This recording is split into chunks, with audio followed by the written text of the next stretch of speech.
What's up, SciTech?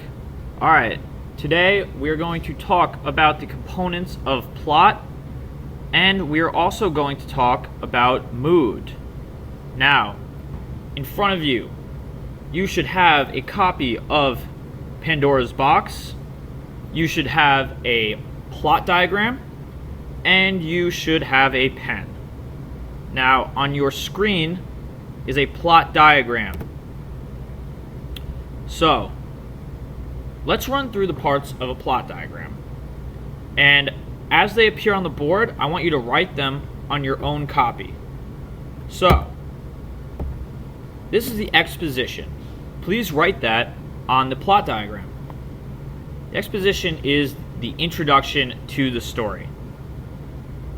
After the exposition comes the rising action. Please write that on your plot diagram. The rising action is where the suspense and tension builds. Now, what I need you to do is open up that Cornell notebook, and on the left side of your page, like we did last week, I need you to write down exposition. On the right side of the page, I need you to write down that the exposition is the beginning of the story. In the exposition, we learn background information about characters, events, and the setting.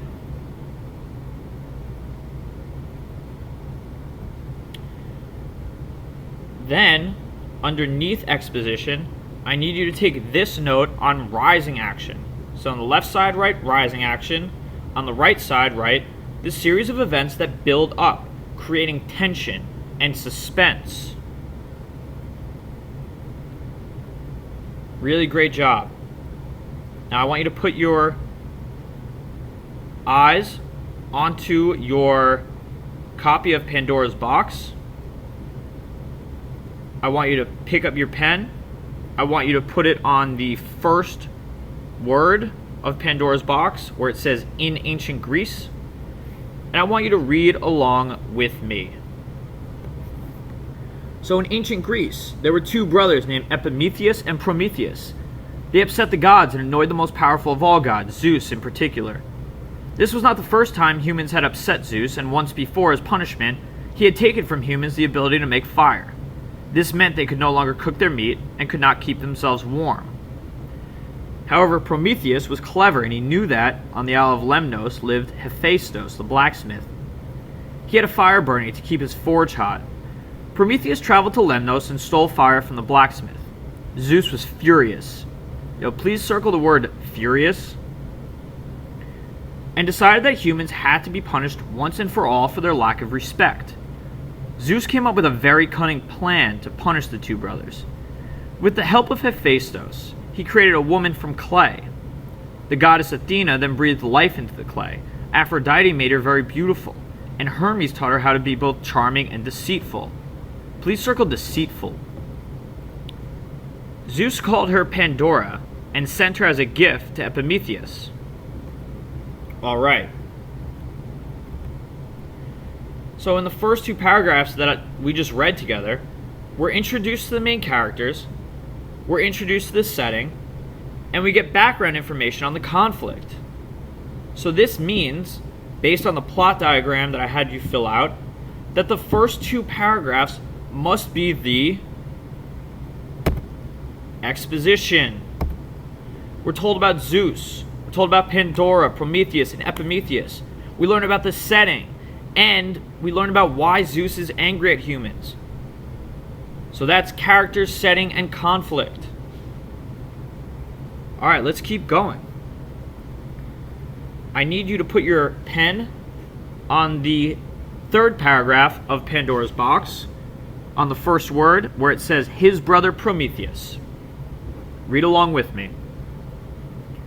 His brother Prometheus had warned him not to accept any gifts from the gods, but Epimetheus was completely charmed by the woman and thought Pandora was so beautiful that she could never cause any harm. So he agreed to marry her.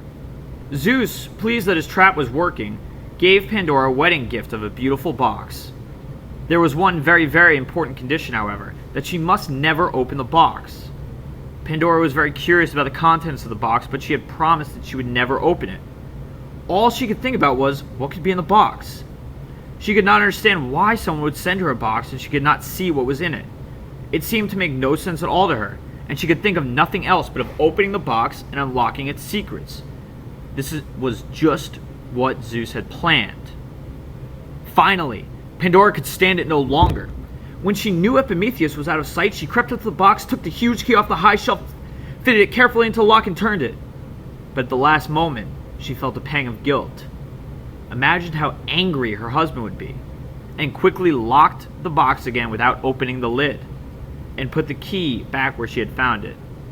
3 more times she did this, until at last she knew she had to look inside, or she would go completely mad.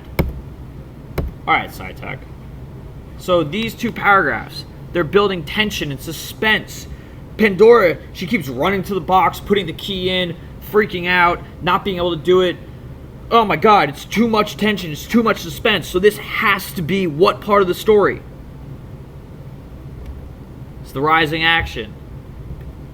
Zeus sets his trap in motion by giving Pandora the box. The tension builds as Pandora struggles to not open it. Now, the mood of a story is how a story makes the reader feel.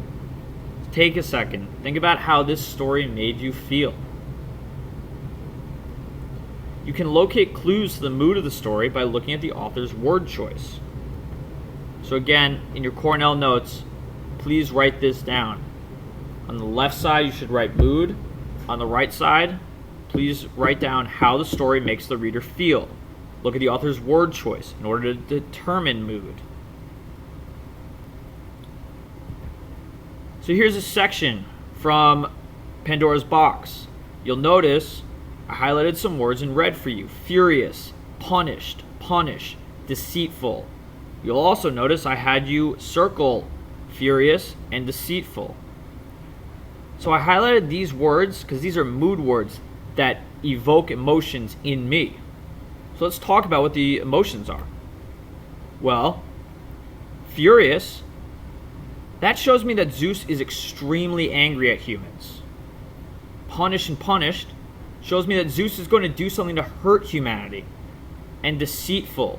Deceit means lie. So, this means that Zeus sends a liar to harm humanity. So how did this story make me feel? Well, these words make me feel like the characters are in danger from Zeus. He's threatening humans with punishment. So what might the mood of this story be?